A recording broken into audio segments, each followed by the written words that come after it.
Hi everyone, welcome to this video. My name is Angel. This video is going to be on the second chakra, so it's the Svadhisthana Chakra. If you are not familiar, if this is your first video with me and you don't know about the chakra system, my name is Angel. I grew up in a cult.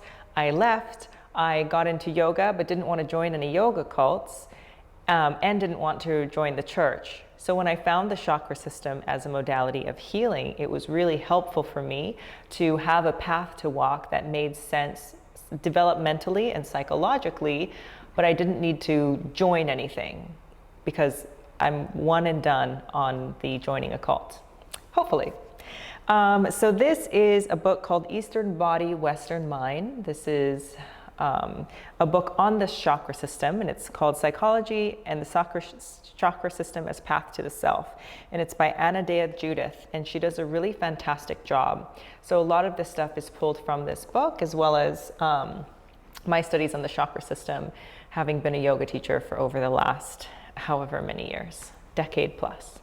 So let's get into it. If you want to start with video 1, I'll link it somewhere either up here or up here. So the location of the first chakra was at the root, at the bottom of the spine. And the second is just about 2 inches above that. And it sits right at the sexual organs. Sacral Chakra or Svadhisthana. In Sanskrit, sva, S-V-A, means one's own or self.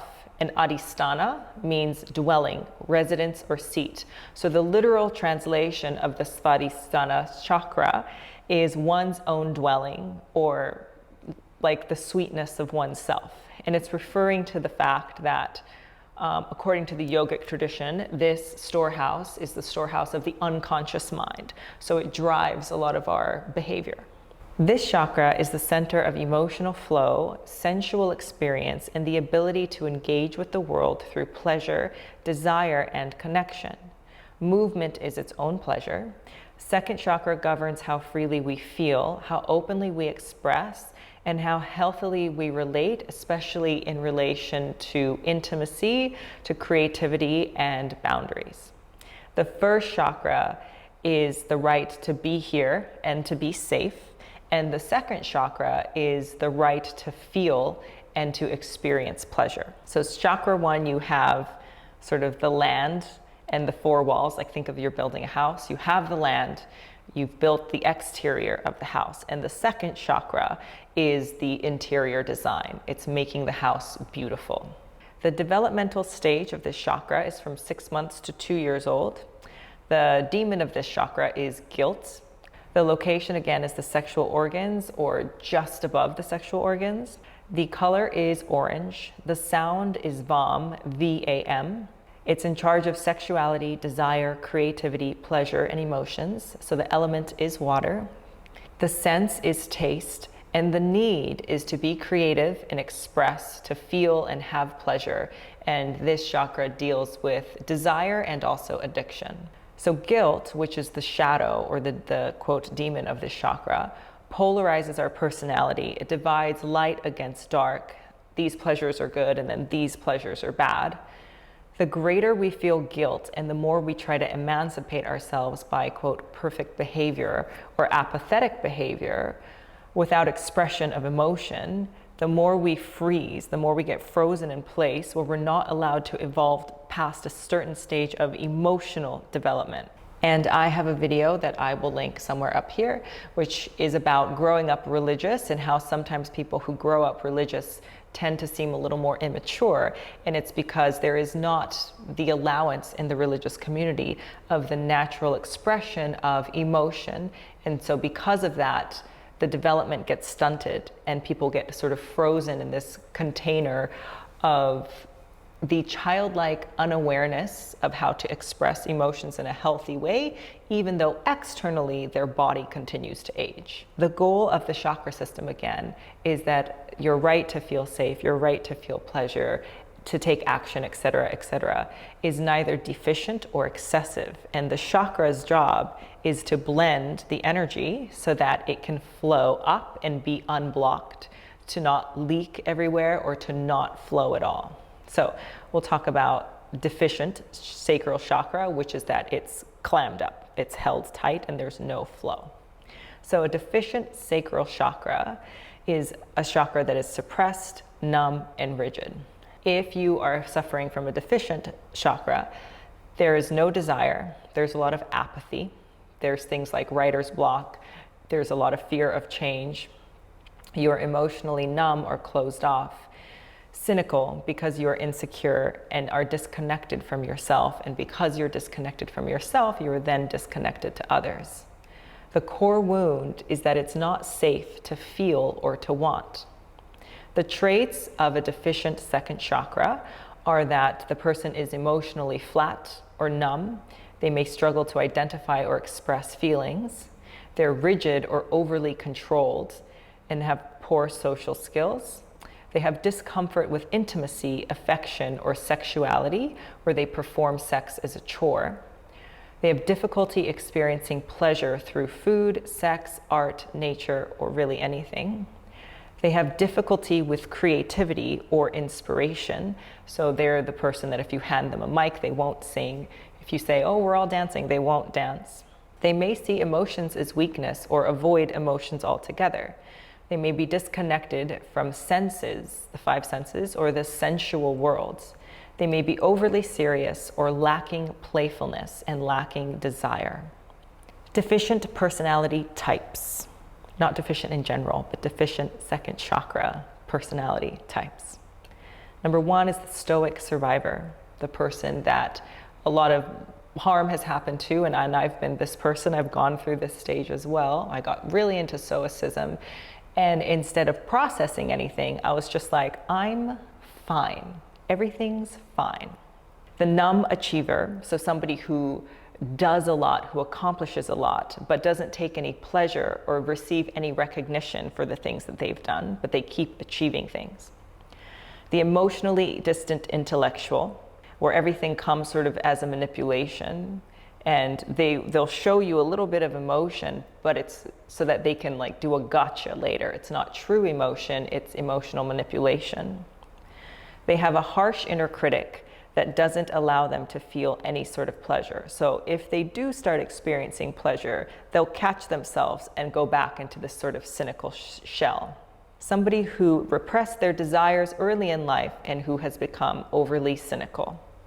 This one is interesting. I think a lot of people that perform cynicism think that it is a mark of intelligence, because it's very childlike to receive pleasure and to take pleasure and be so happy. And the idea is that once you know that the world is actually bad, you don't get so happy, which is cynicism. It is not intelligence. But again, this is indicative of a deficient or rigid second chakra and the inability to receive the immense amount of happiness and pleasure that is available to us in life.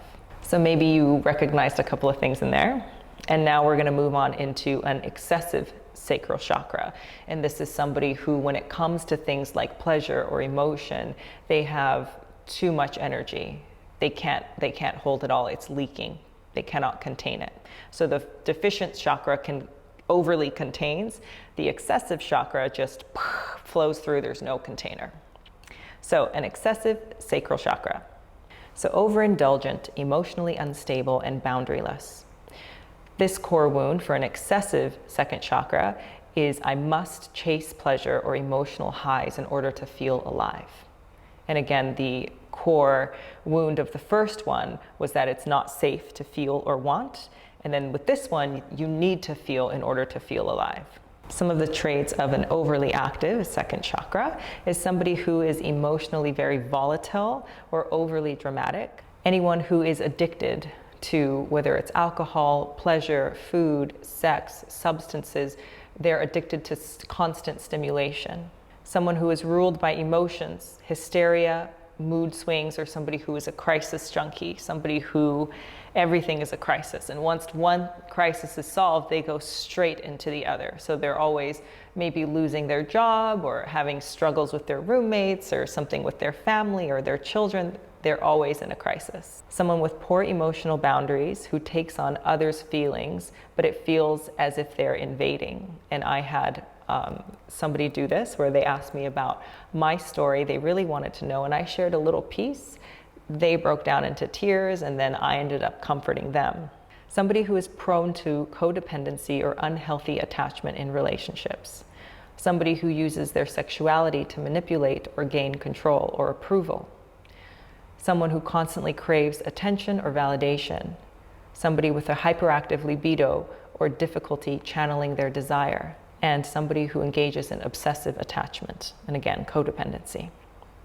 So the personality types is somebody who chases pleasure, somebody who needs instant gratification all the time, but because the second chakra is excessive and they are not able to contain the energy, whatever pleasure it is they're chasing can never really provide enough pleasure. So they're always in a chase. There is never enough pleasure that they feel in order to balance the energy for them to then travel up the ladder to the next chakra. A personality type is the overfeeling empath. Again, with the story that I just told, you tell them something, they take it upon themselves, and it becomes very, very dramatic. The seductive performer. Somebody who is very good at seduction for the first 48 to 72 hour window. But after that, after the high of that initial contact, and you can think of love bombing as something very similar, after the initial high of a very short amount of time, it quickly dies off and they cannot maintain because they feel like if they stay too long, you might see them for who they actually are. And they don't want that. They want constant pleasure. So as soon as something gets real, they'll switch and then they're going to chase the next thing. Another one is the addicted romantic. Somebody who is constantly in a relationship. They've never been alone. They go from relationship to relationship. And it is also important to note that because the second chakra, the location is the sexual organs, if you've been through any sort of sexual trauma or sexual abuse, especially as a child, it will have frozen or it will have sort of warped the natural development of this chakra. So if you're recognizing certain traits, this is where you can start to piece things together.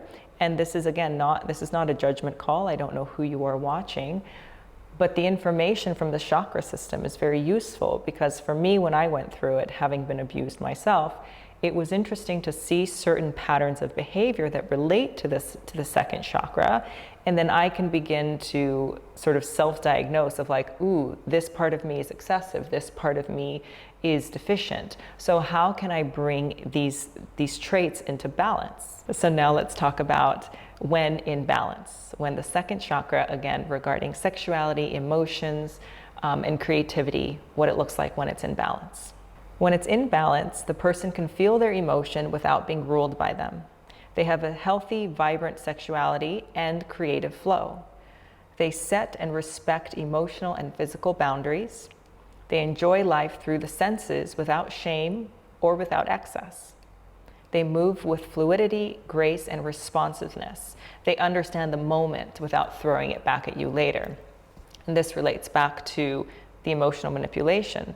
Sometimes if you're dealing with someone with a very rigid second chakra, they will listen to you, but then they'll hold on to the information you gave them in a certain context. And then later, and maybe even years later, they'll throw it back at you as, well, you said blank, blank, blank, as if information you gave them in a specific context many years ago should still hold true later when perhaps you've evolved. But they're so rigid and controlling, and they don't let things flow.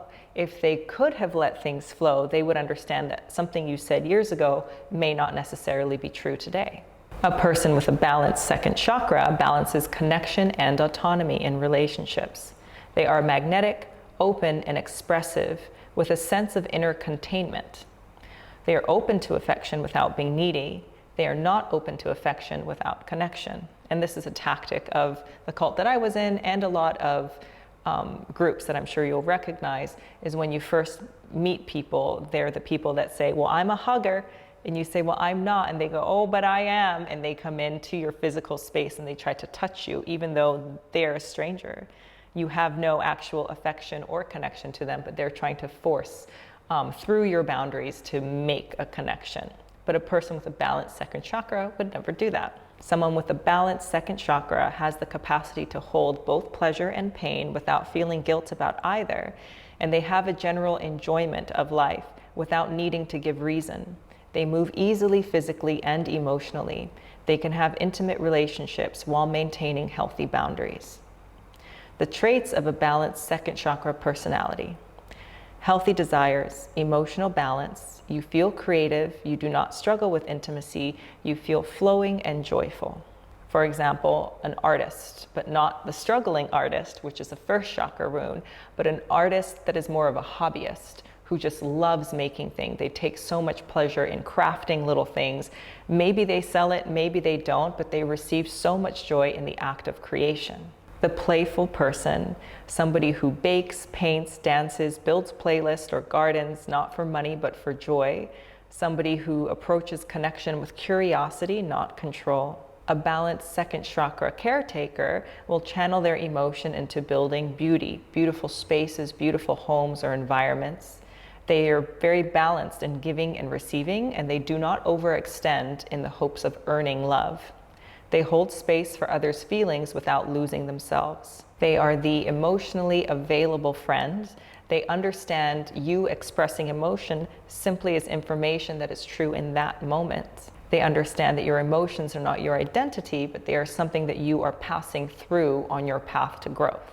They are compassionate with people, but they hold clear boundaries. They don't freak out if you cry or express vulnerability. They can talk about their feelings without oversharing or making it dramatic, and they listen without making it about them. So, questions to find out about you. How do you feel about pleasure? What behavior surrounding pleasure was modeled for you? What did you see growing up? And how much pleasure can you hold before you feel guilty? Which again is the quote, demon or shadow of this chakra. So how much food can you eat before feeling guilty? How much money can you have before feeling guilty? How many wonderful experiences or how many friends can you have? Or how much business growth can you take without feeling guilty? And if you do feel guilty, what is it that you feel guilty about? And it is not a bad thing to have desire. We are all driven by desires, and I think we all have the same desires, but can you actually name those desires and state them out loud without feeling guilty? For example, I would like a lot of money because I would like to retire my mother. I would like to buy her a house. I don't feel guilty about that. I can state that clearly, so now the energy can flow. Whereas beforehand, I felt very guilty about receiving money. Even though I grew up begging on the streets asking for money, it was very convoluted and confusing. But now that I'm clear about why I want the money, now the desire can flow and I can accept it freely. And on the other hand, were you given a lot of pleasure in order to keep you out of the way or to keep you quiet? And if you grew up in a family with a lot of wealth, sometimes there's the, okay, go buy yourself something, and it's the access to pleasure, but it's not so that you experience pleasure, it's so that you are out of the way. And that can also sort of mess up the second chakra a little bit. So did that happen to you as well? Was pleasure used as a distraction? Do you have no guilt surrounding pleasure? Is there never enough pleasure that you can have? And can you acknowledge what you have found out about yourself without feeling guilty, but just you acknowledge it and you take the next step? And now we'll talk about how to bring into balance. So how to bring the second chakra into balance if you are deficient. So if you are the sort of rigid personality type.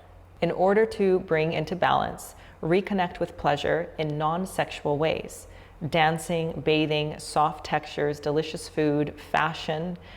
Practice just taking so much joy from how you exist. Practice emotional expression. Try journaling, try therapy, try art, or rage if you were never allowed to express rage. Use water-based movements like swimming, because that's a lot of flow and a lot of movement. Do hip-focused yoga or hip-focused belly dancing, and it doesn't matter what your gender is or how you identify.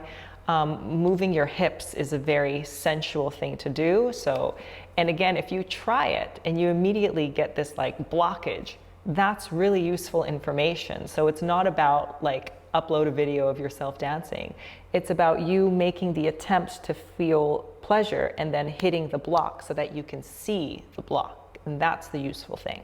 Reparent your inner child, give them permission to feel, want, and enjoy.